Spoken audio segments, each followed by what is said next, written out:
আল্লাহ রাব্বুল আলামিন আমাদেরকে পৃথিবীতে পাঠিয়েছেন শুধুমাত্র আল্লাহ পাকের ইবাদত করার জন্যই। এই উদ্দেশ্যে আল্লাহ সুবহানাহু ওয়া তাআলা আদম আলাইহিস সালামকে সৃষ্টি করেছিলেন এবং তাকে আল্লাহ পাক পৃথিবীতে তার খলিফা বানিয়েছেন। আল্লাহর খলিফা কে?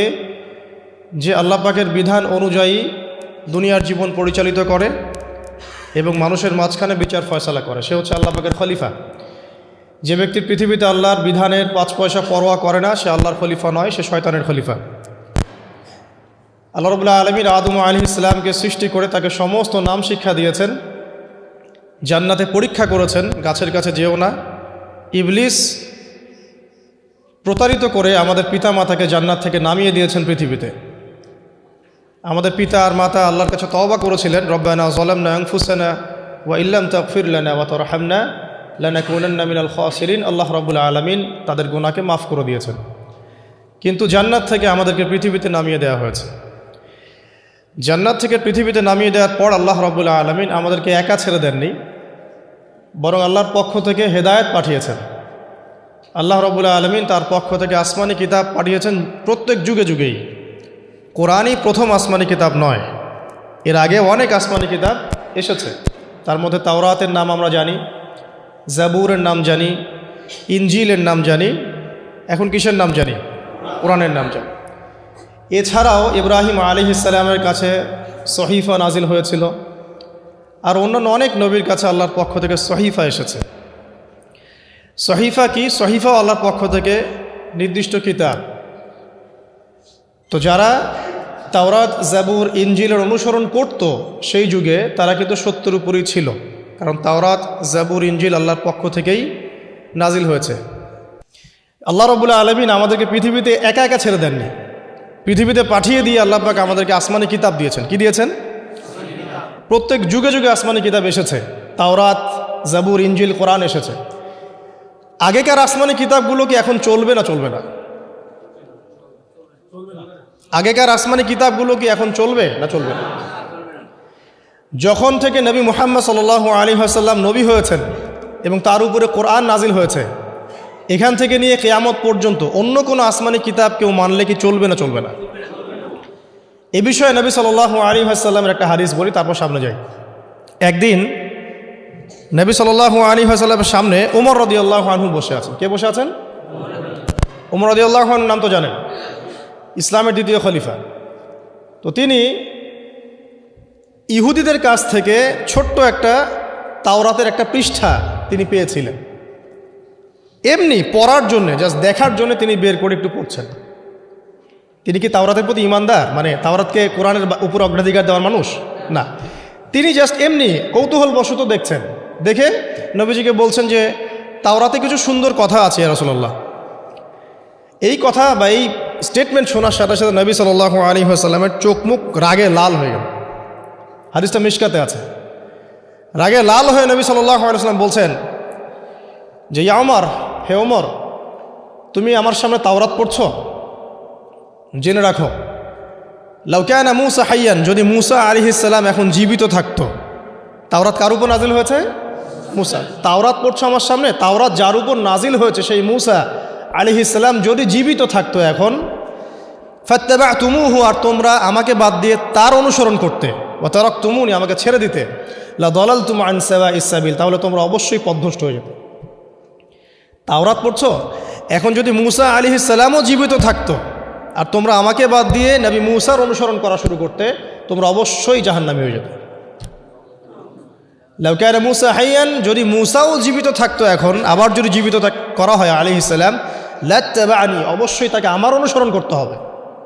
কথা কি বুঝতে পারছেন? এই কারণে শেষ জামানা যখন ঈসা ইবনে মারিয়াম আসবেন, তিনি নতুন কোনো শরীয়ত নিয়ে আসবেন না। কি নিয়ে আসবেন? তিনি মুহাম্মদ সাল্লাল্লাহু আলাইহি ওয়াসাল্লামের অনুকরণ রূপেই পৃথিবীতে আসবেন ইনশাআল্লাহ। তো আল্লাহ পাক আমাদেরকে দিয়েছেন আল কোরআন, এবং কোরআন এর ব্যাখ্যা হচ্ছে হাদিস। নবী সাল্লাল্লাহু আলাইহি ওয়াসাল্লাম বিদায় হজের ভাষণে বলেছেন, এই হাদিসটা খুব ভালো করে মনে রাখবেন। তিনি বলেছেন যে তারাকতু ফিকুম আমরাইন, আমি তোমাদের মাঝে মাত্র দুটা বস্তু ছেড়ে যাচ্ছি। কয়টা বস্তু? দুটা বস্তু। লান তাদিল্লু মা তামাসসাকতুম বিহিমা, তোমরা কোশ্চিনকালেও পথভ্রষ্ট হবে না যতদিন পর্যন্ত এই দুটাকে আঁকড়ে ধরে থাকবে। ঠিক আছে? তোমরা কশ্চিনকালেও পথভ্রষ্ট হবে না যতদিন পর্যন্ত এই দুটাকে তোমরা শক্ত করে আঁকড়ে ধরে থাকবে। অন্য হাদিসে আছে দাঁতের মাড়ি দিয়ে কামড়ে থাকবে। আপনি সামনের দাঁত দিয়ে কিছু কামড়াতে গেলে কিন্তু টান দিলে ছিঁড়ে যাবে না? দাঁতের মাড়ি দিয়ে যদি শক্ত করে ধরেন এত সহজে কিন্তু টান দিলে ছিঁড়বে না। এই জন্য নবীজি বলছেন সাল্লাল্লাহু আলাইহি ওয়াসাল্লাম দাঁতের মাড়ি দিয়ে কামড়ে ধরে থাকবে কোরআন এবং সুন্নাহকে। সেই দুটো বস্তু কি নবী সাল্লাল্লাহু আলাইহি ওয়াসাল্লাম বলছেন, একটা হচ্ছে কিতাব আল্লাহ পাকের কিতাব মানে কি আল কোরআন, ওয়া সুন্নতি নবীহি মানে নবীর সুন্নাত অর্থাৎ হাদিসগুলো। কোরআন এবং সুন্নাহ মিলে ইসলাম। এই ইসলামটাই হচ্ছে আল্লাহ রাব্বুল আলামিনের মনোনীত সর্বশেষ দিন, সর্বশেষ টেস্টিমেন্ট। মানে আদম আলাইহিস সালামও তো মুসলিম ছিলেন, নূহ আলাইহিস সালামও মুসলিম ছিলেন, ঈসা আলাইহিস সালাম, মূসা আলাইহিস সালাম, ইব্রাহিম আলাইহিস সালাম, এই যে লক্ষ লক্ষ নবী রাসূল তারা মুসলিম ছিলেন না? সবাই মুসলিম ছিলেন, কিন্তু সর্বশেষ যে বিধিবিধানগুলো আল্লাহর পক্ষ থেকে এসেছে সেটা কি? কোরআন এবং সুন্নাহ এবং ইসলামের এই নতুন রূপটা, সর্বস্বীকৃত সর্বনতুন যে রূপটা, এটা কিয়ামত পর্যন্ত থাকবে ইনশাআল্লাহ। তো ইসলাম চির প্রাচীন এবং চির নতুন, চির আধুনিক। আমরা কি বুঝাতে পারছি? এখন এই ইসলামটা কি পরিবর্তনযোগ্য? উত্তর না। আল্লাহ পাক সূরা মাইদার 3 নম্বর আয়াতে বলছেন, আল ইয়াউমা আকমালতু লাকুম দীনাকুম ওয়া আতমামতু আলাইকুম নি'মাতি ওয়া রাদিতু লাকুমুল ইসলাম দীনান। আল্লাহ পাক বলছেন আজকে আমি তোমাদের উপরে দিন ইসলামকে পরিপূর্ণ করে দিলাম।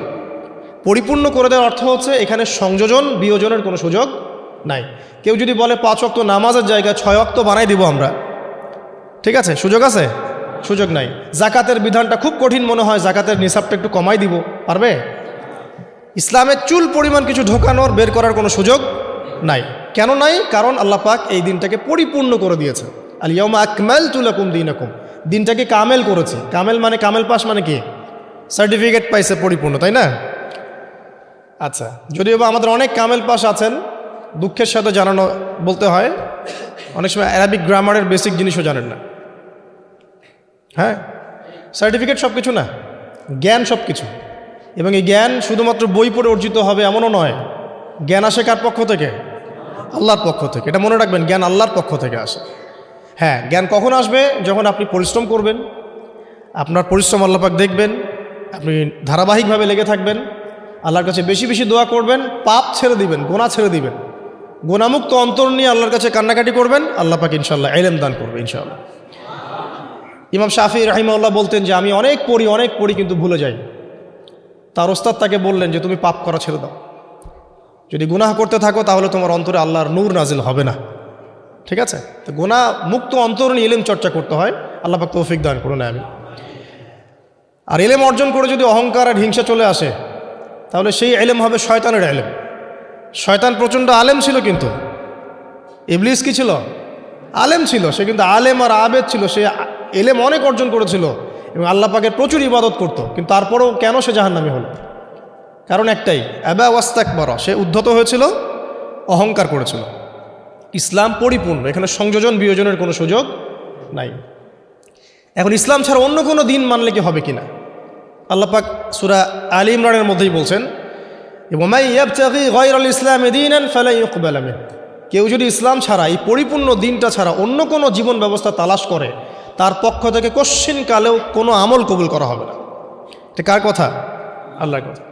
এখন আসেন, ইসলাম বাদ দিয়ে আমরা অন্য অন্য যে মতবাদগুলো অনুসরণ করে থাকি আর কি, পশ্চিমা মতবাদ বলেন, তারপরে গ্রিকদের দর্শন বলেন, চাইনিজ দর্শন বলেন, তারপর ব্যাবিলনের সভ্যতার দর্শন বলেন, যত দর্শন আমরা ফলো করি ইসলাম বাদ দিয়ে, এগুলো যদি কোরআন এবং সুন্নাহর সাথে সাংঘর্ষিক হয়, সেগুলো কি পরকালে আমাদেরকে বাঁচাতে পারবে?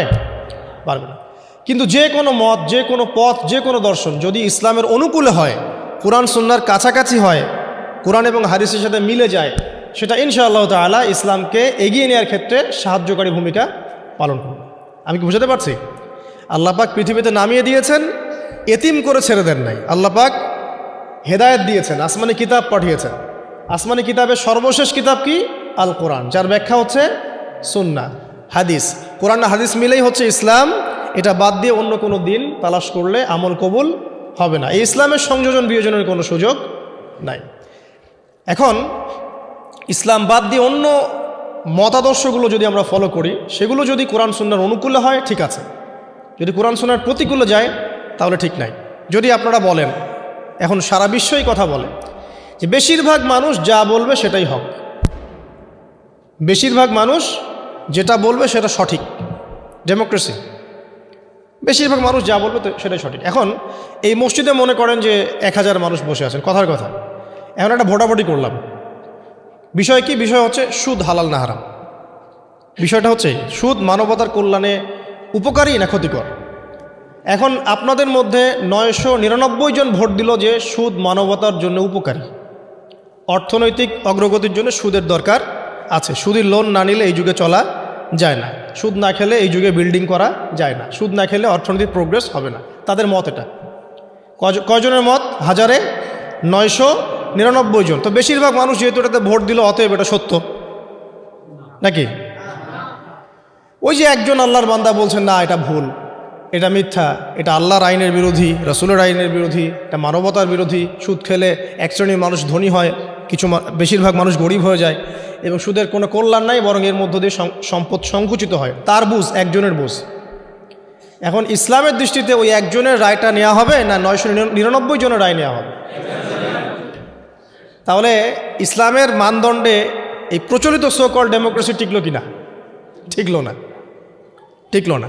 এখানে বুঝতে হবে যে কখন টিকবে, যখন বেশিরভাগ মানুষের রায়টা কোরআন সুন্নাহর অনুকূলে হয়েছে। এখানে 800 জন বলেছেন সুদ হারাম, 200 জন বলেছে সুদ হালাল, 800 জন সঠিক বলেছে, 200 জন ভুল বলেছে। সঠিক বেঠিকের মানদণ্ড কি? কোরআন এবং হাদিস। এখন আমরা এটাকে নিতে পারবো, এই ডেমোক্রেসিতে কোনো সমস্যা নেই। আমি মনে বুঝাতে পারছি না। আরেকজন মনে করেন বললেন যে 4টা প্রচলিত ধর্ম, প্রচলিত 4টা ধর্ম যেমন বুদ্ধিজম, হিন্দুইজম, খ্রিস্টানিজম এবং ইসলাম, এই 4টা ধর্ম মিলে একটা নতুন ধর্ম করা যায়। কথার কথা বোঝেন? কোনো সমস্যা? 4টা রিলিজিয়ন মিলে নতুন একটা ধর্ম করা যায়, এটা কিছু মানুষ মত দিল। আর কিছু মানুষ বলছেন না, এটা সম্ভব না, ইসলাম ইসলামের জায়গায় থাকবে, অন্যান্য ধর্ম অন্যান্য ধর্মের জায়গায় থাকবে। তবে আমরা সবার সাথে সম্প্রীতি বজায় রাখবো, কারোর সাথে কারো কোনো দ্বন্দ্বে আমরা যাব না। এখন এই বেশিরভাগ মানুষ যে বলছে যে সব ধর্মগুলো মিলে একটা নতুন মানব ধর্ম তৈরি করা যায়, ওই মতটা সঠিক হবে নাকি অল্প কিছু মানুষের মতটা সঠিক হবে? তো এখানে একটা মূলনীতি বুঝতে হবে যে কোরআন এবং সুন্নাহর অনুকূলে যে কোনো মত আসুক গ্রহণ করা যাবে, কোনো সমস্যা নেই। বিজ্ঞান হোক, দর্শন হোক, আপনার যে কোনো ইজম হোক, যে কোনো মতবাদ হোক, কোনো সমস্যা নেই। কিন্তু কোরআন এবং সুন্নাহর মূলনীতির বাইরে চলে গেলে কি সমস্যা? এখন হয়তো প্রেশারাইজড করে যদি কেউ চাপিয়ে দেয়, সেটা আলাদা বিষয়, আপনি মানতে বাধ্য হয়েছেন, সেটা আলাদা বিষয়। কিন্তু মন থেকে যদি স্বীকার করে নেন যে না, ইসলামের বাইরেও অন্যান্য বিষয়গুলো মেনে নেওয়া যায়, তাহলে সমস্যা। আল্লাহ পাক আমাদেরকে বোঝার তৌফিক দান করুন। এখন একটা দিকে ফোকাস করে আমি আলোচনাটাকে এন্ডিংয়ের দিকে নিয়ে যাব ইনশাআল্লাহ। সেটা হলো যে আল্লাহ রাব্বুল আলামিন আমাদেরকে পৃথিবীতে পাঠিয়ে দিয়েছেন, সে আল্লাহর কাছে আমাদেরকে ফিরতে হবে না? ফিরতে হবে। আল্লাহ পাক এমনি এমনি পাঠিয়ে দেননি, সময় দিয়েছেন, আসমানি কিতাব দিয়েছেন, নবী রসুলও পাঠিয়েছেন। কারণ আসমানি কিতাব তো আমরা এমনি এমনি প্র্যাকটিস করতে পারবো না। হাতে একটা কোরআন ধরিয়ে দিলেই তো সবাই আমল করতে পারবে না, পারবে? একজন রোল মডেল তো লাগবে, একজন গাইডলাইন তো লাগবে। সেই আদর্শ গাইডলাইন হচ্ছে রাসূলুল্লাহ সাল্লাল্লাহু আলাইহি ওয়াসাল্লাম। তাকে দেখে আমরা শিখেছি কিভাবে কোরআন আমল করতে হয়, কিভাবে হাদিসের উপর আমল করতে হয়। এটা সাহাবীরা দেখে শিখেছেন, সাহাবীদেরকে দেখে তার পরের জেনারেশন শিখেছে, তার পরের জেনারেশন তার পরের জেনারেশন দেখে শিখেছে।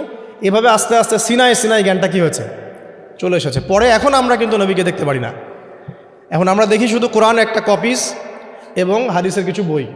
আমরা কিন্তু নবীকে দেখি নাই সাল্লাল্লাহু আলাইহি ওয়াসাল্লাম, আমরা সাহাবীদেরকেও দেখি নাই, আমরা তাবেই কাউকে দেখি নাই, ইমামদেরকেও দেখি নাই। 4 ইমামকেও দেখেছেন? দেখেন নাই। এখন কোরআন এবং সুন্নাহর এই যে সিলেবাস আপনি কিভাবে ফলো করবেন? সমকালীন বরেণ্য ওলামায়ে কেরাম যারা আছে, তারা যেভাবে কোরআন সুন্নাহর ব্যাখ্যা করছেন, এই ব্যাখ্যাগুলোকে আপনি আগের কিতাবের সাথে মিলিয়ে দেখবেন, যদি ঠিক থাকে এই ব্যাখ্যা গ্রহণ করুন। মানে আমরা এখন আলেম ওলামাদেরকে দেখে দিন শিখছি। যে কোনো মাসআলা জানতে হলে আপনি আলেমের কাছে আসেন না? একটা জব করছেন, জবের বিষয় আপনি হয়তো জানেন না, যেখানে হালাল কতটুকু হারাম কতটুকু, আপনি এসে কাকে জিজ্ঞাসা করেন? ইমাম সাহেবকে বা আলেমকে জিজ্ঞাসা করেন, তিনি কোরআন হাদিস ইস্তেহাদ করে গবেষণা করে আপনাকে একটা মত দেন। এই মতটা আপনি ফলো করেন না? এটাই মাযহাব, এটাই হচ্ছে মাযহাব, যেটা না মানলে অবশ্যই একজন মানুষ ইসলাম প্র্যাকটিস করতে পারবে না। সবাই তো আর কোরআন সুন্নাহর সব জ্ঞান লালন করে না, করে? সবাই কি কোরআন সুন্নাহর সমস্ত জ্ঞান লালন করবে? কোরআন এবং হাদিস ফলো করতে হবে। তো কোরআনের সব আয়াত কি আমি জানি? সব আয়াতের ব্যাখ্যা আমি জানি? হাদিসের সব হাদিস কি আমার মুখস্থ আছে বা ব্যাখ্যা আমি জানি? জানি না।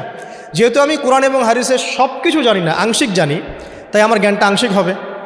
এখন আমার সামনে একটা মাসআলা পড়ে গেল, যে মাসআলা সম্পর্কে আমার জ্ঞান নাই, তখন আপনি কি করবেন? নিশ্চয়ই কোনো আলেমকে জিজ্ঞাসা করবেন, কোনো বড় পীর সাহেবকে জিজ্ঞাসা করবেন, বা যিনি বরেণ্য স্কলার তাকে জিজ্ঞাসা করবেন।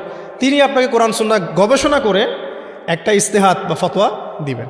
এই যে আপনি তার মতটা নিলেন, এটাই মাযহাব। এটা খারাপ কিছু না, এটা পথ, মানে তার মতটা নেয়া। এটা না নিলে সাধারণ মুসলিমরা তো আর দিন পালন করতে পারবে না।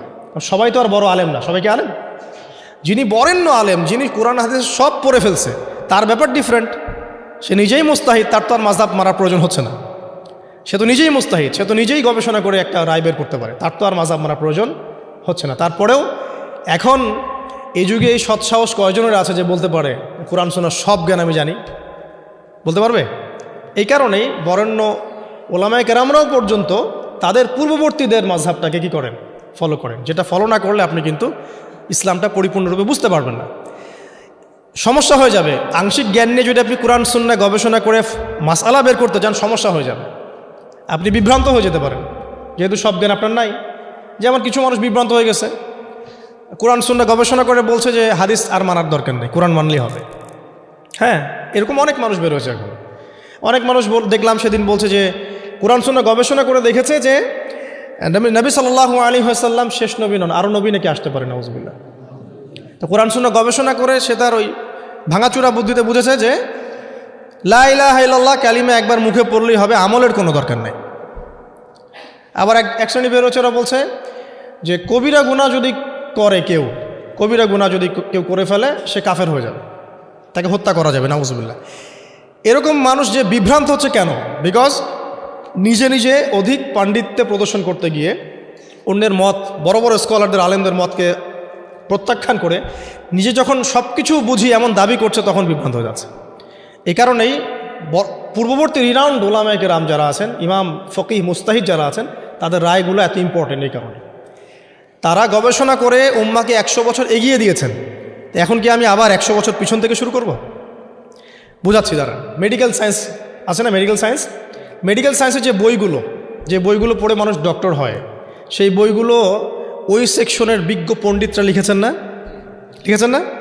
এখন কেউ যদি ডক্টর হতে চেয়ে বলে যে আমি এই বইগুলো পড়বো না, আমি আবার নতুন করে বই লিখে বই হয়ে পড়ে ডক্টর হবে? যদি করতেও পারে, তাও তো আর সে 100 বছর পিছায় গেল।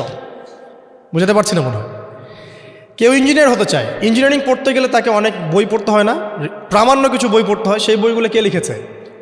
বড় বড় ইঞ্জিনিয়াররাই লিখেছে এই সূত্রগুলো, তাই না? এই বইগুলো পড়ে তারা ইঞ্জিনিয়ার হচ্ছে। এখন একজন চিন্তা করলো যে আমি ইঞ্জিনিয়ার হব, ইঞ্জিনিয়ারিংয়ের যত বই আছে নিজে আমি গবেষণা করে আবার নতুন বই লিখে ওই বইগুলো পড়ে আমি কি হব? ইঞ্জিনিয়ার হব। এ যদি ইঞ্জিনিয়ার হয়ও, তাহলেও কিন্তু 100 বছর পিছিয়ে গেল। বিজ্ঞানী হবে, যে বিজ্ঞানের অনেক সূত্র আছে না, ফিজিক্সের, কেমিস্ট্রি, বায়োলজির অনেক সূত্র আছে না? এই সূত্রগুলো গবেষণা করে করে মানুষ বড় বড় বিজ্ঞানী হচ্ছে না? এখন কেউ যদি চিন্তা করে না, আমি নতুন করে সব তত্ত্বগুলো আবার আবিষ্কার করে প্রামাণ্য বই লিখব, সেই বই পড়ে নিয়ে আমি আবার বিজ্ঞানী হব, কত বড় বোকা! চিন্তা করেছেন? তো এখন বিষয়টা হচ্ছে, যারা 100 বছর এগিয়ে দিয়েছেন উম্মাকে, নতুন করে আবার 100 বছর পিছন থেকে শুরু করার কোনো মানে নাই। হ্যাঁ, এখন কি করতে হবে? যদি এমন নতুন নতুন কিছু মাসআলা বের হয় যেগুলো কোরআন সুন্নাহর সাথে সরাসরি পাওয়া যাচ্ছে না, তখন আপনি কি করবেন? আলেম ওলামাদের ইস্তেহাদের আশ্রয় নেবেন। দেখবেন, আপনি যাচাই করে দেখবেন যে এই মাসআলাটা কোন কোন আলেম কিভাবে রায় দিচ্ছেন। তারপর আপনার বিবেক আছে, আপনার বুদ্ধি আছে, আপনাকে আল্লাহ পাক ইলম দিয়েছেন, কোরআন সুন্নাহ গবেষণা করে আপনি একটা ফতোয়ায় নেন।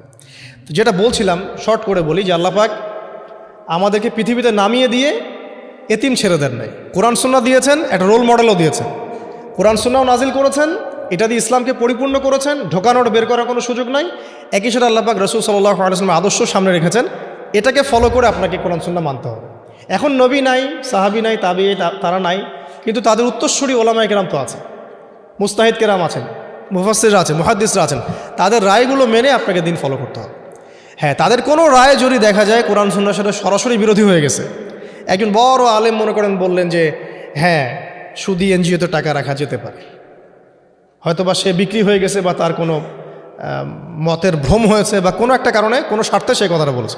এবার আপনি বুঝতে পারছেন তার নাম অনেক বড়, টাইটেল অনেক বড়, কিন্তু সে সরাসরি কোরআন সুন্নাহর বিরুদ্ধে একটা কথা বলছে। আপনি নেবেন তখন আপনি নেবেন না, তখন ওই মাসআলাটা নিয়ে অন্য আলেমদের কাছে যাবেন যে অমুক আলেম তো এই কথা বলছেন, আপনারা কি বলছেন। তখন আপনি যাচাই বাছাই করে একটা সিদ্ধান্তে আসতে পারবেন। এভাবে দিন পালন করলে ইনশাল্লাহ বিভ্রান্ত হবেন না ইনশাল্লাহ। আর একা একা বুঝে সব করতে গেলে সমস্যা আছে। আল্লাহ পাক আমাদেরকে একটু বোঝার তৌফিক দান করুন। এখন শেষ করার আগে আমি আর 10-15 মিনিট সময় নিচ্ছি, যে একটা জায়গায় আমি ফোকাস করি যে দিন পালন করতে গিয়ে সবচেয়ে বড় চ্যালেঞ্জটা হচ্ছে, সেটা হচ্ছে আল্লাহকে পাওয়া। কি করা? যে আল্লাহর কাছ থেকে আমরা এসেছি সেই আল্লাহকে দুনিয়াতে এবং আখিরাতে পাওয়া, এটাই চ্যালেঞ্জ। আল্লাহকে যে ব্যক্তি পেয়েছে সে দুনিয়ার সব পেয়ে গেছে। আল্লাহকে যে পায় নাই সে আসলে কিছুই পায় নাই, ইহকাল পরকালের কিছুই পায়নি। এখন আমরা আল্লাহকে পাবো কিভাবে, এটা বড় প্রশ্ন না? যে আল্লাহর কাছ থেকে, যে জান্নাত থেকে আমরা পৃথিবীতে চলে আসলাম, সেই জান্নাতে যেতে হলে তো আমাকে আল্লাহকে পেতে হবে। আল্লাহকে পেতে হলে আমার কি কি করণীয়, খুব শর্ট করে আমি কয়েকটা পয়েন্টস আপনাদেরকে শেয়ার করছি। 1 নাম্বার, আল্লাহকে পেতে হলে অবশ্যই তার নবী মুহাম্মদ সাল্লাল্লাহু আলাইহি ওয়াসাল্লামকে অনুসরণ করতে হবে। এছাড়া আল্লাহকে পাওয়ার দ্বিতীয় কোনো পথ নেই। আল্লাহকে পেতে হলে অবশ্যই তার নবী মুহাম্মদ সাল্লাল্লাহু আলাইহি ওয়াসাল্লামের আদর্শগুলো জীবনের প্রতিটা ক্ষেত্রে বাস্তবায়ন করতে হবে। চলাফেরা, ওঠা বসা, খাওয়া দাওয়া, ইস্তেঞ্জা করা, মুআমালাত, ব্যবসা বাণিজ্য, অর্থনীতি, সমাজ, রাষ্ট্র, সব ক্ষেত্রে আপনাকে মুহাম্মদ সাল্লাল্লাহু আলাইহি ওয়াসাল্লামের তরিকা, আদর্শটাকে ফলো করতে হবে। তাহলে আপনি আল্লাহকে পাবেন ইনশাআল্লাহ। যে ব্যক্তি আল্লাহকে পেয়েছে সে দুনিয়াও পেয়েছে, আখিরাতও পেয়েছে। যে আল্লাহকে পায় নাই, দুনিয়াও বরবাদ, আখিরাতও বরবাদ। 1 নাম্বার তাহলে কি কাজ? আল্লাহ পাকের সর্বশেষ নবী মুহাম্মদ সাল্লাল্লাহু আলাইহি ওয়াসাল্লামকে অনুসরণ করা, তার আদর্শ মেনে চলা, 1 নাম্বার। 2 নাম্বার হচ্ছে 5 ওয়াক্ত নামাজ। আল্লাহকে পেতে হলে নামাজ লাগবে। নামাজ নাই, আল্লাহ নাই। ওয়াস্তাঈনু বিস-সাবরি ওয়াস-সালাহ, তোমরা সবর এবং সালাতের মধ্য দিয়ে আল্লাহর সাহায্য প্রার্থনা করো। আমরা এই জন্যই নামাজে বলি ইয়্যাকা না'বুদু ওয়া ইয়্যাকা নাস্তাঈন, আমরা শুধু আপনারই ইবাদত করি এবং আপনার কাছেই সাহায্য প্রার্থনা করি। আল্লাহকে পেতে হলে নামাজের কোনো বিকল্প নাই। যে ব্যক্তি নামাজ পড়ে না, আল্লাহর সাথে তার কোনো সম্পর্ক নেই, নো কানেকশন। আপনি যে কোনো কিছু চাচ্ছেন, সেজদায় পড়ে আল্লাহর সামনে আত্মসমর্পণ করেই চাইতে হবে। ওয়াসজুদ ওয়াক্তারিব, আল্লাহ পাক কি বলেছেন? সেজদা করো, নিকটবর্তী হও। তো ব্যাখ্যা অনেক করা যায়। নামাজ না পড়লে কিন্তু মানুষ কুফরিতে লিপ্ত হয়। যে ব্যক্তি মান তারাকা সালাতান মুতাআম্মিদান ফাকাদ কাফারা, যে ব্যক্তি সালাতকে অস্বীকার করে, ফরজ নামাজকে অস্বীকার করে, সে ব্যক্তি কিন্তু কুফরিতে চলে যায়। ঠিক আছে? তারপরে বাইনা রজুলি ওয়া বাইনা শিরকি ওয়াল কুফরি তারকুস সালাহ, একজন মুমিন বান্দা এবং অমুসলিমদের মধ্যে পার্থক্যই নামাজ। নামাজের বিষয়ে অনেক কথা আমি আগেও বলেছি, আপনারা শুনেছেন, অন্য আলেমদের কাছেও শুনেছেন। এক বাক্যে নামাজ না পড়লে ইসলামের রশিটা কেটে যাবে। মুআয বিন জাবালকে নবী সাল্লাল্লাহু আলাইহি ওয়াসাল্লাম বলেছেন যে যদি মান তারাকা সালাতান মুতাআম্মিদান, কেউ যদি সালাতকে ইচ্ছা করে ছেড়ে দেয়, ফাকাদ বারিআত মিন জিম্মাতিল্লাহ, সে ব্যক্তি আল্লাহর জিম্মেদারি থেকে মুক্ত হয়ে যাবে। তার উপর আল্লাহর কোনো জিম্মাদারি নেই, আল্লাহর নিরাপত্তা, জিম্মাদারি থেকে সে মুক্ত। তো 5 ওয়াক্ত নামাজ আল্লাহ পাক আমাদের সবাইকে জামাতের সাথে পড়ার তৌফিক দান করুন। এর পাশাপাশি নফল নামাজ বাড়িয়ে দেওয়ার তৌফিক দান করুন, এবং স্পেশালি তাহাজ্জুদের নামাজ যদি পারেন 2 রাকাত হলেও নিয়মিত তাহাজ্জুদের নামাজ পড়ার তৌফিক আল্লাহ পাক আমাদেরকে দান করুন। আর নামাজের বাহ্যিকতা নিয়ে এত বেশি ঝগড়ায় যাবেন না। এখন আমরা যত ঝগড়া নামাজের বাহ্যিকতা নিয়ে, হাত বাঁধা, রফুল ইয়াদাইন, আমিন আর পায়ে পা, এগুলো নিয়ে ঝগড়া শেষ আছে? নাই। ইসলামের বিরোধী শক্তিরা হাত ভেঙে ফেলার পায়তারা করে ফেলেছে অলরেডি। হাতই না থাকলে আপনি বাঁধবেন কোথায়? মনে করেন আপনার হাতই নাই, বাঁধবেন কি উপরে না নিচে? তো এই হাত তো ভেঙে ফেলার পায়তারা করা হয়েছে। এখন আপনি পড়ে আছেন বাঁধার কোন জায়গায় বাঁধবেন সেটা নিয়ে, অথচ পুরো বৈশ্বিক চক্রান্ত মুসলিমদের বিরুদ্ধে হাতটাই ভেঙে ফেলে দিবে। তুই বাঁধবি কোথায় হাত? তারপর দেখব। এটা আমরা বুঝতে পারি না। এটা বোঝার জন্য যে জ্ঞান, ইলম, নূর দরকার তা তো নাই আমাদের মধ্যে। এই জন্য আপোষের ঝগড়া নিয়ে পড়ে আছে। যে ছোটোখাটো যে ইখতিলাফি মাসআলাগুলো চলে আসছে দীর্ঘদিন থেকে, এগুলোর কোনো সমাধানে আসতে পারবে না কিন্তু কেউ। পক্ষে বিপক্ষে কথা চলতেই থাকবে কিয়ামত পর্যন্ত, ওইগুলো নিয়ে আমরা ব্যস্ত আছি। তো আমি রিকোয়েস্ট করব নামাজের আধ্যাত্মিকত্বের দিকে ফোকাস করুন। নামাজের আধ্যাত্মিকত্ব কি? আপনি আল্লাহর সামনে দাঁড়িয়েছেন, দুনিয়ার সাথে এখন আপনার কোনো সম্পর্ক নেই, আপনি এবং আল্লাহ, মাঝখানে কিছু নাই। নামাজে যা পড়ছেন, সূরা ফাতিহা, অন্যান্য সূরা, রুকুত, তাসবিহ, সিজদা, তাশাহুদ, দরুদ, অর্থ বোঝার চেষ্টা করেন এবং অর্থের দিকে ফোকাস করেন, আল্লাহকে পাবেন ইনশাআল্লাহ। সিজদায় রুকুতে যখন যাচ্ছেন, আপনি চিন্তা করেন যে আপনি মহাবিশ্বের মহা শক্তিধর আল্লাহ রাব্বুল আলামিনের সামনে মাথা নত করেছেন। আপনি চিন্তা করেন যে আল্লাহ আপনাকে দেখছেন। এখন যখনই মানুষ নামাজে দাঁড়ায়, আল্লাহ পাক তার দিকে দৃষ্টি নিবদ্ধ করেন। এবং যখন মানুষ এদিক ওদিক তাকানো শুরু করে নামাজে, আল্লাহ পাক মুখ ঘুরিয়ে নেন। হ্যাঁ, নামাজে ওই যে আমরা যে ডিজিটাল নামাজ পড়ি না এখন, ডিজিটাল মানে 4 রাকাত নামাজ 4 মিনিটে শেষ। এক রুকু করলে সেজদা পাওয়া যায় না, সেজদার তাসবিহ পড়লে আবার এদিকে দেখা যায় যে দ্বিতীয় সেজদায় চলে গেছে অলরেডি ওঠার আগে। অনেক ক্ষেত্রে ইমাম সাহেবরাও খুব দ্রুত নামাজ পড়ান, অনেক দ্রুত পড়ান। এত দ্রুত নামাজ পড়াবেন কেন? নামাজ জামাতে পড়লে সংক্ষিপ্ত করতে বলা হয়েছে, কিন্তু এত দ্রুত তো পড়তে বলা হয়নি।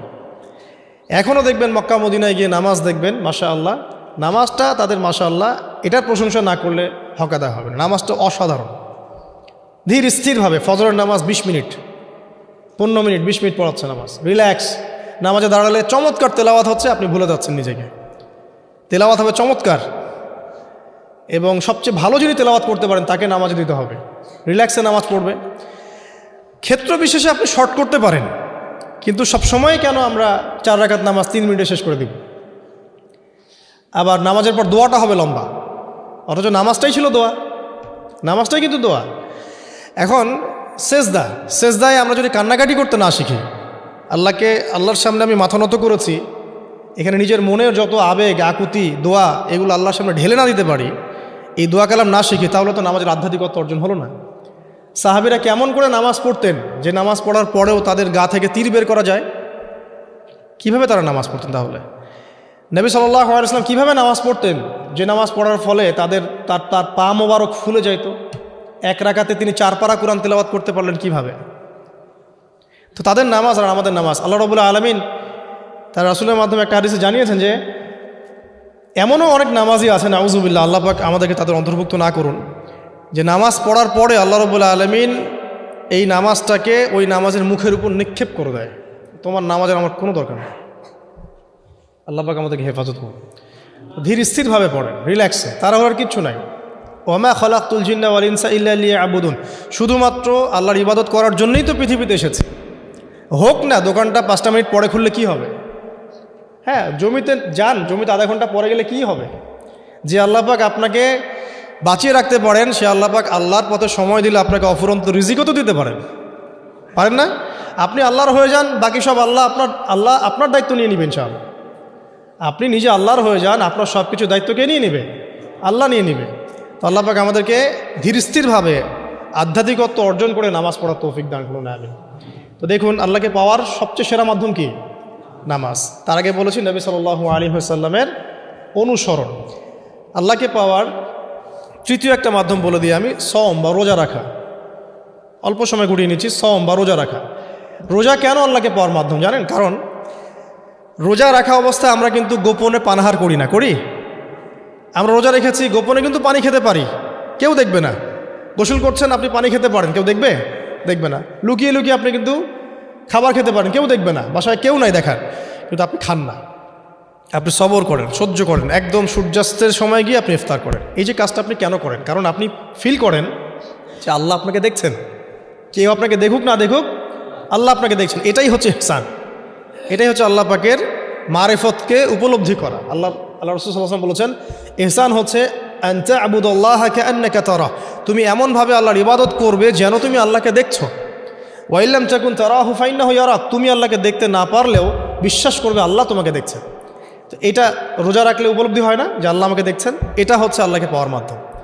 এই জন্য রমাজানের রোজা অবশ্যই রাখবো ইনশাআল্লাহ। পাশাপাশি এই যে সোমবার, বৃহস্পতিবার বা এই যে মাসের 3 দিন আইয়ামে বীজের সওম আছে, 13, 14, 15, আরাফার সওম, আশুরার সওম বা নফল সওম, এগুলো রাখার অভ্যাস করলে আল্লাহকে পাওয়া যাবে ইনশাআল্লাহ। আল্লাহ পাক আমাদেরকে বেশি বেশি সওম রাখার তৌফিক দান করুন। এবং আমাকে, আপনাদের সবাইকে বিগত জীবনে আমরা যারা বিভিন্ন সময় সওম রাখি নাই বা রাখতে পারি নাই, বা বিভিন্ন সালাত পড়তে পারি নাই, এগুলোকে হিসেব করে আদায় করার তৌফিক আল্লাহ পাক দান করুন, আমিন। 4 নম্বর একটা মাধ্যম বলে দিই আল্লাহকে পাওয়ার, সেটা হলো তিলাওয়াতে কোরআন। কোরআন তেলাওয়াত যে যত বেশি করবে, অর্থ উপলব্ধি করে পড়বে, সে আল্লাহ পাককে চাক্ষুষ পাবে ইনশাআল্লাহ।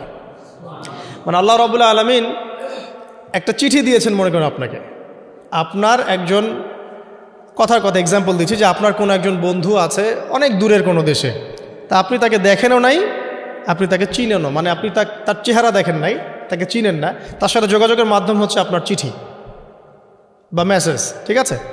এখন সে আপনাকে কিছু মেসেজ পাঠালো, এই মেসেজের মধ্যে সে কিছু ইনস্ট্রাকশন দিয়েছে যে এইগুলো করতে হবে, এগুলো করতে হবে, বা আপনার প্রতি ভালোবাসার ইজহার করছে। মানে এই মেসেজটা যদি আপনি পড়তে পারেন তাহলে আপনি আপনার বন্ধুর সাথে একটা কানেকশন তৈরি করলেন না? বুঝতে পারছি না? আচ্ছা, এখন সমস্যা হচ্ছে কি, আমরা ওই মেসেজটা পড়তেই পারি না। আমরা তো কোরআনটা পড়তেই জানি না, তাহলে মেসেজটা পাবো কীভাবে? আর যারা পড়তে জানি সেই ভাষাটা বুঝি না। এখন ওই বন্ধু মনে করেন চিঠি লিখেছে বাংলা ভাষায়, আর আপনি বাংলা পড়তে জানেন না, তাহলে কি পারবেন উপলব্ধি করতে তার মনের ভাব, সেই বন্ধুর আবেগ, ভালোবাসা, প্রেম আপনি কি উপলব্ধি করতে পারবেন? লিখেছে সে উর্দু দিয়ে বা ইংরেজিতে, আপনি ইংরেজি বোঝেন না, ইংরেজি লিখতে পারেন না, তাহলে কি আপনি তার চিঠি বুঝতে পারবেন? এখন আমরা যেহেতু আরবি বুঝি না, এই কারণে কোরআনের মধ্যে কী বলেছেন আল্লাহ রাব্বুল আলামিন আমরা উপলব্ধি করতে পারছি। আমি কি বুঝাতে পারছি? তো কোরআন শুধুমাত্র তিলাওয়াত করা যথেষ্ট নয়। তিলাওয়াত করলে আপনি প্রত্যেক হরফে 10 নেকি পাবেন, কোনো সমস্যা নাই, কিন্তু ওই মেসেজটাকে উপলব্ধি করতে হলে আপনার অর্থটা জানতে হবে। অর্থ জানলে পরে আপনি দেখবেন আল্লাহকে আপনি চাক্ষুর সামনে পাচ্ছেন ইনশাআল্লাহ তাআলা। আপনি হতাশ হয়েছেন, হতাশা দূর করার জন্য সূরা আছে কোরআন। বিপদে পড়েছেন, বিপদ দূর করার সূরা আছে কোরআন। আপনার রিজিকের সমস্যা কাটানোর সূরা কোরআনে আছে। কোনো হাজতের প্রয়োজন, সূরা ইয়াসিন, হাজতের সূরা চলে আসে। অসুস্থ হয়েছেন, শেফার সূরা কোরআনে আছে। বা কাউকে জিন টোনা করা হয়েছে, বানটোনা করা হয়েছে, ওর শেফাও কোরআনে আছে। এমন কোনো বিষয় নাই যেটা আল্লাহ রাব্বুল আলামিন কোরআনের মধ্যে নাজিল করেন নাই। ব্যবসা করতে চান, কোরআন কথা বলবে, ঠিক আছে? আপনি সামাজিক বিষয়ে ডিল করতে চান, সূরা হুজুরাত কথা বলবে। আপনি ইতিহাস ভালোবাসেন, কোরআনে ইতিহাস দিয়ে ভর্তি করা আছে। আপনি কাব্য ভালোবাসেন, কবিতা পড়তে ভালোবাসেন, কোরআনের মধ্যে কবিতা দিয়েও ভর্তি আছে। আর রহমান আল্লামাল কোরআন খালাকাল ইনসান, এখানে ছন্দ আছে না? প্রত্যেকটা ছন্দ, ওয়ান নাজমি ইযা হাওয়া মা দাল্লা সাহিবুকুম ওয়া মা গাওয়া ওয়া মা ইয়ানতিকু আনিল হাওয়া, ছন্দ আছে না? আপনি উপন্যাস ভালোবাসেন, কোরআনে অনেক উপন্যাস আছে। যা চান তাই পাবেন কোরআনে। এক কথায় আপনি আল্লাহকে পাবেন কোরআনের মধ্য দিয়ে।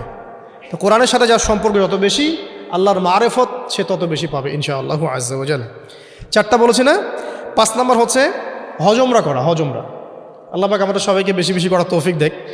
হজ এবং ওমরা এমন কিছু কাজ আছে যে কাজগুলো সরাসরি আপনার সাথে আল্লাহ পাকে কানেকশন করাবে। আরাফার মাঠে যাবেন, ওই মাঠে কি কিয়ামত হবে না? আল্লাহকে চিনতে পারবেন এখানেই। তারপরে যে সাই করেন না, সাফা মারওয়া সাই করে, ওখানে গেলে আপনি বুঝতে পারবেন যে কিভাবে ইসমাইল আলাইহিস সালামকে পানি দেওয়ার জন্য তার মা হাজারা এখানে দৌড়াদৌড়ি করেছে। বাইতুল্লাহ দেখবেন, আপনি চিনবেন যে আল্লাহর তাওহীদ কী জিনিস। চোখে দেখার সাথে সাথে আপনার ভিতরে এমন একটা ফিলিংস আসবে যেটা ভাষায় প্রকাশ করা যাবে না। চোখে দেখার সাথে সাথেই এমন একটা ফিলিংস আসবে, আপনাকে আমি এটা ভাষায় প্রকাশ করে বোঝাতে পারবো না।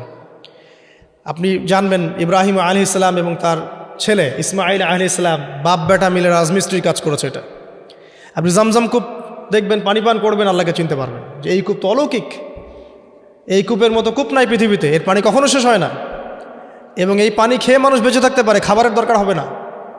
দীর্ঘদিন পর্যন্ত এই পানি খেয়ে মানুষ বেঁচে থাকতে পারবে, খাবারের প্রয়োজন হয় না। তো এই পানির মধ্যে এমন কিছু উপাদান আছে যেটা মানুষের শরীরের রোগগুলোকে শেফা দিয়ে দিবে ইনশাআল্লাহ তাআলা আল্লাহর হুকুমে। তো প্রত্যেকটা কাজে রাসূল সাল্লাল্লাহু আলাইহি ওয়াসাল্লাম শহরে গেছেন মদিনায়, ওই মদিনার বাতাসটা আপনাকে বলে দিবে এটা একটা অন্যরকম শহর, ঠিক আছে? রাসূল সাল্লাল্লাহু আলাইহি ওয়াসাল্লামের রওজায় যাবেন, সামনে দাঁড়াবেন, আপনি আল্লাহকে চিনতে পারবেন। আপনি আর পৃথিবীতে থাকবেন না, অন্য জগতে চলে যাবেন। ওই যে বাকিউল গারকাত আছে, সাহাবীদের কবরস্থান জান্নাতুল বাকি, ওখানে ঢুকবেন, আপনার কাছে মনে হবে যে পৃথিবীটা আসলে কিছুই না। পৃথিবীর সবচেয়ে সেরা মানুষগুলো এই মাটির নিচে শুয়ে আছে, ওখানে আপনাকে খুবই তুচ্ছ মনে হবে তাদের সাথে। এই যে মানে বিভিন্ন জায়গায় গিয়ে আল্লাহকে চিনতে পাওয়া, এটা সবচেয়ে ভালো হয় হজ এবং উমরাতে গিয়ে। আল্লাহ পাক আমাদেরকে তৌফিক এনায়েত করুন, আমিন।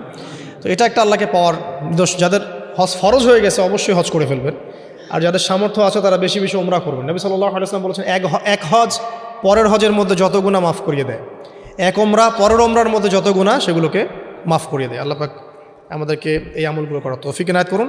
6 নাম্বার বলছি জিকির। আল্লাহ পাকের জিকির বাড়াতে হবে। যে আল্লাহ পাকের জিকির যত বেশি করবে, সে আল্লাহ পাকের মারিফত তত বেশি উপলব্ধি করবে, আল্লাহকে পাবে ইনশাআল্লাহ। আর এই জিকির করার জন্যে অজুও শর্ত নয়, জানেন? আল্লাহর জিকির করার জন্য কিন্তু অজু শর্ত নয়। আপনি মনে মনে চলতে ফিরতে অলওয়েজ সুবহানাল্লাহ, আলহামদুলিল্লাহ, আল্লাহু আকবার, লা ইলাহা ইল্লাল্লাহ, আস্তাগফিরুল্লাহ পড়তেই থাকতে পারেন। কষ্টের কিছু আছে?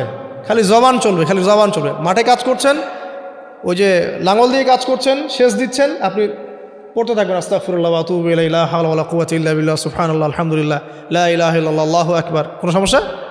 কোনো সমস্যা নেই। রান্না বান্না করছে মেয়েরা, এটা করতে করতে পড়তে পারবে না?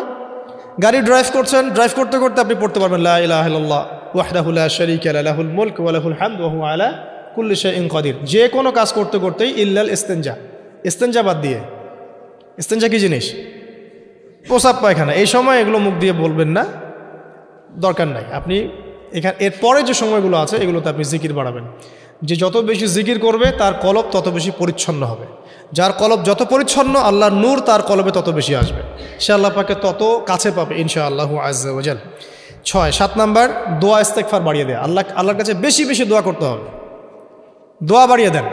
দোয়ার জন্যে হুজুর ডাকতে হবে না, দোয়ার জন্য আমাকে ডেকে বাসায় খাওয়ানোরও দরকার নেই আপনার।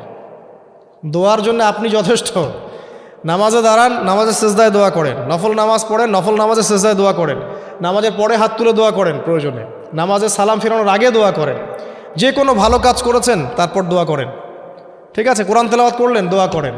তাহাজ্জুদের ওয়াক্তে দোয়া করেন। বৃষ্টি পড়ছে তখন দোয়া করেন, ঠিক আছে? মানে দোয়া কবুলের মোমেন্ট, সময়গুলো, আজান হয়েছে, আজান ইকামতের মাঝখানে দোয়া করেন। এই যে এখন খুতবা হচ্ছে, এই সময় দোয়া করেন, দোয়া কবুল হবে। দিনী মজলিসে বসেছেন, দোয়া করেন। দোয়া করতে থাকেন মনে হয়। যত বেশি আপনি দোয়া করতে পারবেন আল্লাহর কাছে ইনশাআল্লাহ আল্লাহকে আপনি তত কাছে পাবেন ইনশাআল্লাহ। এটা আল্লাহকে পাওয়ার অন্যতম মাধ্যম। এবং ইস্তেগফার, ইস্তেগফার মানে কি? তওবা করা। আস্তাগফিরুল্লাহাল্লাযী লা ইলাহা ইল্লা হুয়াল হাইয়ুল কাইয়ুম ওয়া আতুবু ইলাইহি। এটা বেশি বেশি পড়বেন। দিনে কমপক্ষে 70 বার বা 100 বার পড়ার চেষ্টা করবেন। আল্লাহ পাক তৌফিক দান করুন। কয়টা বলেছি ভাই? 7টা। আচ্ছা, 8 নাম্বার হচ্ছে সদকা করা। সদকা, দান সদাকা আল্লাহর কাছে খুব বেশি পছন্দের। দান সদকা করার জন্য সম্পদ লাগে না। আমার কথা শোনেন, দান সদকা করার জন্য সম্পদ লাগে না, কলিজা লাগে, মন লাগে। বহু বড় বড় মানুষ আছে দান সদকা করতে পারে না, কোটিপতি, জাকাত দেয় না, আছে না? আর বহু গরিব মানুষ ভ্যান চালায়, কৃষিকাজ করে, দেখবেন 100 টাকা দান করে দিল। মন থাকতে হয়, মন, কলিজা বড় থাকতে হয়। তো যাদের কলিজা বড়, মন বড়, তারা দান সদকা করতে পারবে ইনশাআল্লাহ। আর যার মন বড় সেখানেই তো আল্লাহর নূর আসবে। সংক্ষিপ্ত মনে কি, সংকীর্ণ মন আল্লাহর নূর কোত্থেকে আসবে? কথা বুঝতে পারে নাই? তো দান সদকা বাড়ান। আপনি 1 টাকা দান করেন, 5 টাকা দান করেন, হালাল রিজিক থেকে 1 টাকা দান করেন, সেটা আল্লাহর কাছে অনেক বেশি পছন্দের। একটা হাদিসে নবী সাল্লাল্লাহু আলাইহি ওয়াসাল্লাম বলেছেন, হালাল উপার্জন থেকে আল্লাহর বান্দারা যখন একটা খেজুরও দান করে, আল্লাহ পাক সেই একটা খেজুরকে আস্তে আস্তে বড় করতে থাকেন, বড় করতে থাকেন, বড় করতে থাকেন। এটা এক পর্যায়ে পাহাড়ের সমান হয়ে যায়। এবং কিয়ামতের মাঠে মানুষ তার দান এবং সাদাকার যে ছায়া, এই ছায়ার নিচে অবস্থান করবে। আপনার বিপদ হয়েছে, দান সদকা করেন, বিপদ দূর হয়ে যাবে ইনশাআল্লাহ। জটিল কোনো রোগ হয়েছে, কোনো ডাক্তার ট্রিটমেন্ট করতে পারছে না, সদকা করেন, রোগ ভালো হয়ে যেতে পারে ইনশাআল্লাহ। সদকার ব্যাপক ফজিলত আছে। সদাকা, দান সদাকা, দোয়া, এগুলো তাকদিরের যে বিপদ আপদগুলো আছে না, ঝুলে আছে, আমাদের তাকদিরে বিপদ আছে না অনেক, এগুলোকেও সরিয়ে দিতে পারে আলহামদুলিল্লাহ। এই শক্তি আছে দোয়া এবং দান সদকার মধ্যে। আল্লাহ পাক আমাদেরকে বেশি বেশি সদাকা করার তৌফিক দান করুন, আমিন। আর সদাকা নফল না করতে পারলেও কমপক্ষে ফরজ জাকাতটুকু দিবেন, ফরজ জাকাতটুকু দিবেন। কারণ জাকাত, সদকা এবং ব্যবসা এগুলো হচ্ছে ইসলামিক অর্থনীতির মূল ভিত্তি, এর সাথে কৃষিকাজ। আর দুটো বলে শেষ করে দেই। 9 নম্বর হচ্ছে আমর বিল মারুফ এবং নাহি আনিল মুনকারের কাজ করা, মানে সৎ কাজের আদেশ করা, মানুষকে অসৎ কাজে নিষেধ করা। এই কাজটা যে যত বেশি করবে সে তত বড় ব্যবসায়ী। কারণ কি, আপনার দাওয়াতে, আপনার লেকচার শুনে, আপনার বই পড়ে, আপনার নসিহত শুনে যদি একটা মানুষও দিনের পথে ফিরে আসে, ওই একটা মানুষের সারা জীবনের যে নেক কাজ, এই সমস্ত নেক কাজের একটা অংশ আপনি পাবেন। আবার আপনি কাউকে অন্যায় থেকে বারণ করেছেন, আপনার দাওয়াত শুনে কেউ সিগারেট ছেড়ে দিয়েছে, মাদক ছেড়ে দিয়েছে, জেনা ছেড়ে দিয়েছে, পণ ছেড়ে দিয়েছে, বা হারাম সুদ ছেড়ে দিয়েছে, ওই মানুষটা এখন সারা জীবন যত ভালো কাজ করবে, এই পুরো ভালো কাজের একটা অংশ আপনি পাবেন ইনশাআল্লাহ। এর চেয়ে বড় কিন্তু কোনো ব্যবসা নাই। এই কাজটা করলে আল্লাহ পাকের রহমত নেমে আসে, আর এই কাজটা ছেড়ে দিলে আল্লাহ পাকের গজব নেমে আসবে। যখন মানুষ ন্যায়ের আদেশ এবং অন্যায় নিষেধ ছেড়ে দিবে, আল্লাহর গজব নেমে আসবে। আর মানুষ যত বেশি সৎ কাজে আদেশ করবে, অসৎ কাজে নিষেধ করবে, আল্লাহর রহমত তত কাছে আসবে ইনশাআল্লাহ। আল্লাহকে পাওয়া যাবে ইনশাআল্লাহ তাআলা। আল্লাহ পাক আমাদেরকে তৌফিক এনায়েত করুন। আর সর্বশেষ একটা বলে শেষ করে দেই, সেটা হলো যে আল্লাহর দিনকে, আল্লাহর দিনের খেদমত করা বা দিনের কল্যাণে নিজেকে নিয়োজিত রাখা। আল্লাহর দিনের খেদমত করা বা দিনের কল্যাণে নিজেকে নিয়োজিত করলে আল্লাহ পাককে পাওয়া যাবে ইনশাআল্লাহ। এই পৃথিবীতে আল্লাহ পাকের সবচেয়ে গুরুত্বপূর্ণ জিনিসটা কি? নিয়ামতটা কি? আল্লাহর দিন না? এই দিন ছাড়া কি পৃথিবীতে আর কিছু আছে? একটা হাদিসে আসছে যে পুরো পৃথিবীটাই তো অভিশপ্ত। পুরো পৃথিবীটা কি? অভিশপ্ত। শুধুমাত্র দিনের এলেম অর্জনের জায়গা ছাড়া, তালেবে এলেমদের জায়গা ছাড়া, দিনী মাহফিলগুলো ছাড়া, যেখানে নামাজ হয় এই জায়গাগুলো ছাড়া, বাকি সব অভিশপ্ত জায়গা।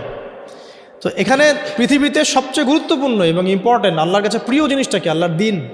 তো আল্লাহর সেই প্রিয় জিনিসটাকে যারা এগিয়ে নেওয়ার চেষ্টা করবে, সেই দিনের খেদমত করার চেষ্টা করবে, দিনের জন্য একটা মসজিদ করা, একটা মাদ্রাসা করা, হ্যাঁ, একটা কোনো ভালো কোনো প্রকল্প করার চেষ্টা করবে, আল্লাহ পাক কি তাদেরকে রক্ষণাবেক্ষণ করবেন না? আল্লাহ পাক তাদের অভিভাবক হবেন না? নিঃসন্দেহ হবেন ইনশাআল্লাহ।